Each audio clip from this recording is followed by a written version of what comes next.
The Mary Hanson Show has been in production long enough to see the St. Paul Neighborhood Network undergo a name change and 2 building relocations. Mary Hanson tells us about the show's humble beginnings.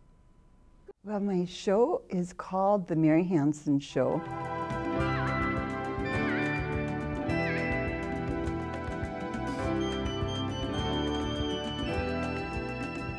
It focuses on a broad range of topics. I call it, the umbrella is social and health issues, with a lot of leadership shows thrown in. We might talk about child abuse one day, or Alzheimer's, or trouble communicating in marriages, or I might do an interview with a governor. It's just a lot of variation, but all within social health and leadership range. For those of you who might be new in Minnesota and don't know what the fauché looks like, you'll see John's artist's rendition here. Right. Dale Crawford. Dale Crawford is the man's name. Yes. And here's Mr. Fauché, of whom John is speaking.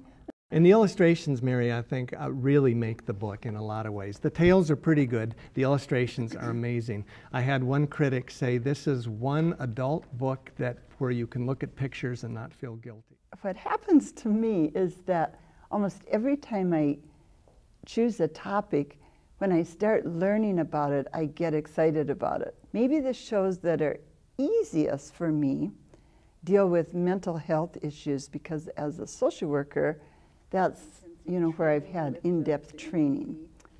Well, our work with folks who are homeless, our training comes from working with them.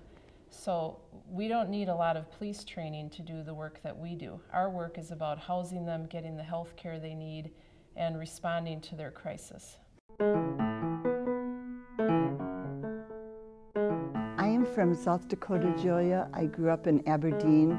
I went to college in Sioux Falls at Augustana, majored in sociology and English and education, then went right to the University of Minnesota and got my master's in social work.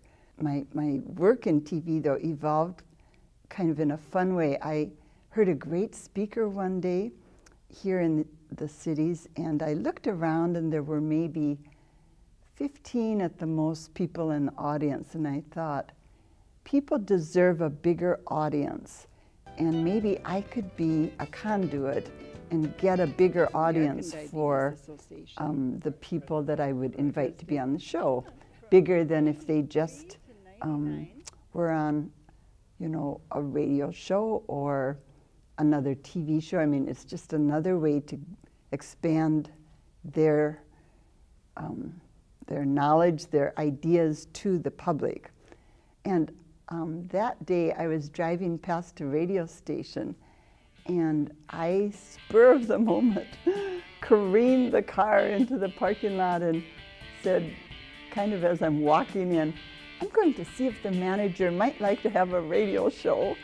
I was just feeling very brave that day. Probably most days I wouldn't have done that.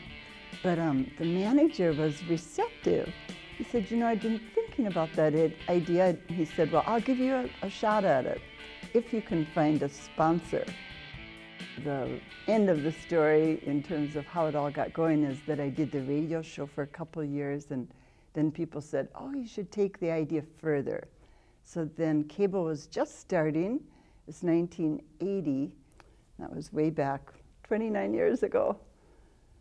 It's now the longest running cable show in the United States. And I think some people would probably assume I was getting tired of it or bored. But because each week I have a new topic, I don't get bored. And in fact, I get more excited kind of as I get into each topic.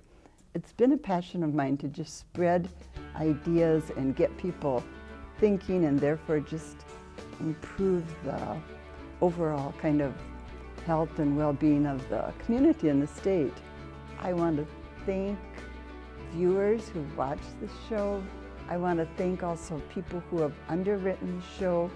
We've had wonderful support, people who have helped make the show continue on, and I'm very grateful for that support, and grateful to my crew. I've got a crew that probably most of us have worked together, 8 to 12 years, and some of my crew have been with me 18 to 20 years. So people are